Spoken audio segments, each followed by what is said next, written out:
Slowed and stopped in the middle of the track.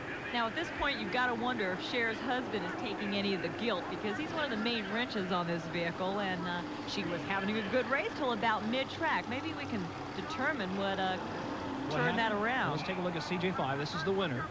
Gets off the line slower, but gets through with 3.23 seconds. That's a good clocking for any of these vehicles here tonight. Now let's look at Delirious.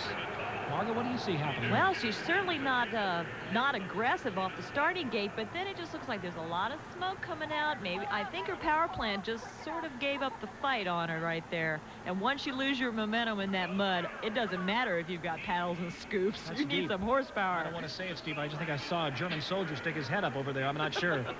Okay, CJ5 on the left, both the name of the machine and the description. And on the right, Delirious, slowing way down and then suddenly recovering and coming across the line, but way back in second place. Big crowd here at the Seattle Kingdome, and we'll be back with more exciting racing. Coming up, more side-by-side mud bog drag racing. Don't go away. King, and we're back with more of the first round of mud bog eliminations, and coming up first, it's the Bog Hog, and you can bet that when Keith first saw his truck in that farmer's field, it didn't look like this. I think he traded it for like a bucket of apples or something, and he turned it into quite a showpiece there. It's got a 350 small block engine on it, and we'll see how it does tonight. Going up against Bandit 2, Dion Anderson of Pablo, Montana. It's a short and heavy wheelbase machine. He's using paddle tires all around to hook up better. Gives him more stability, but it tends to throw him around more when he's actually running. So it'll be interesting to see what he can do. He's got a Chevy small block, a home-built Random Craft custom machine. And you can see the starter down there making sure that they get a fair start. This is side-by-side drag racing. We are keeping the clock running, but these trucks are racing against each other. In the far lane, Bandit 2, the near lane Bog Hog. And here we go. And look at this. The Bog Hog bogs down, and Bandit 2 flies all the way through the 200 feet. What happened? Looks like he needs to work on his truck a little bit more before the next race. Taking a look at it, this is the Pablo, Montana machine, Bandit 2. A strange-looking mud bogger, but he certainly has got the power to get through that 200 feet. Getting off the line, this is the Bog Hog, and he digs in quite a lot, Margo. Very heavy car. Slings a lot of mud, but then we get some sparks and smoke, and then there's not a whole lot of movement after that. Taking a look at it from an overhead camera, you can see the Bog Hog on the right just stops completely there, and the Bandit 2 flies all the way through. Nice run, no problems whatsoever, but he is stuck in the mud. And if you don't make it through this first round, Keith loads her back up on the truck, takes it back to the garage. That's right. It's all over because they're going against each other. The first round of eliminations to go to the second round and all the money. And he is stuck. They're hooking up to pull him out. And he's reliving the race. 38 feet. He overwhelmed the crowd. I think the crowd is underwhelmed, actually, at this point. There you go. Coming up next, the next round of the next set of cars in the first round eliminations. That is Idle Threat, Derek Wood of Langley, British Columbia. And they are serious up there in BC. They got a number of mud boggers in Canada. 454 Chevy engine, custom fiberglass body. Derek Wood, Langley, BC, has been riding for 7 years, weighing at 1,900 pounds, paddles front and rear. Looks like as it is, a funny car, a mud bog funny car.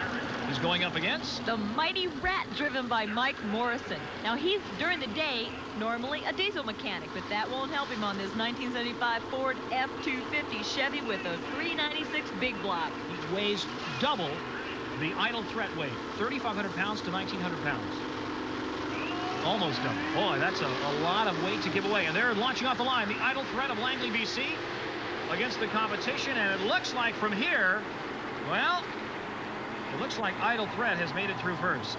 Let's check the clocks and get another look at it. Overhead, the Idle Threat on the right, the Mighty Rat on the left. Both of these vehicles playing victim to the tracks already dug into this track. The Idle Threat comes through. That's no Idle Threat. There's a launch again. The big machine, 3,500 pounds, a big Ford pickup. And you've got to have the power to get on top of the mud and stay there. 3.78 seconds in second, Mighty Rat. And his paddle choice on the front, he's got paddles on the rear, Super Scoop. And this has got running paddles front and rear, the Idle Threat. Fiberglass body weighing under 2,000 pounds, 1,900 pounds, and a lot of power in that big Chevy 454 engine. Running nitrous alcohol, 1,300 horsepower. And even though he took the long way around, it looked like he got there first. Going to the next set in the first round of competition. Let's check them out. Big Daddy's Toy 2 from Kent, Washington. 35 years old, Harold Shamlin, the driver. And he's looking serious coming up there on the line. No face shield. He's real serious. That's deranged Mark Morosi. Let's check him out. Margo? He's out of Surrey, British Columbia. He's 27 years old, a tow truck driver. Now, Big Daddy's Toy, the driver reversed the front and rear wheels to see if it helped him to steer better with the long wheelbase of this vehicle. Wheelbase 12 feet 9 inches. It's longer than just about everybody else out here. Molly tube, a Econo rail frame, fiberglass body, and putting out an enormous amount of horsepower. Technically, these two vehicles are pretty well matched, both weight and horsepower-wise. The range gets off the line first, but slows in the middle, and it is Big Daddy's Toy all the way through without any problem. There's another Big Daddy, and pointing out to his little girl a night she won't forget. That's deranged. He's not too happy. He knows he lost. Deranged, a little depressed. Yep, got off the line first, then slowed down. Let's take a look at it. This is deranged. Getting off the line first, 3.59 seconds, and then right in the middle again seems to slow ever so slightly. Well, it gets sideways a little bit there before we hit the finish line. The extended wheelbase, and I mean really an extended wheelbase, 12 feet 9 inches of Big Daddy's Toy 2.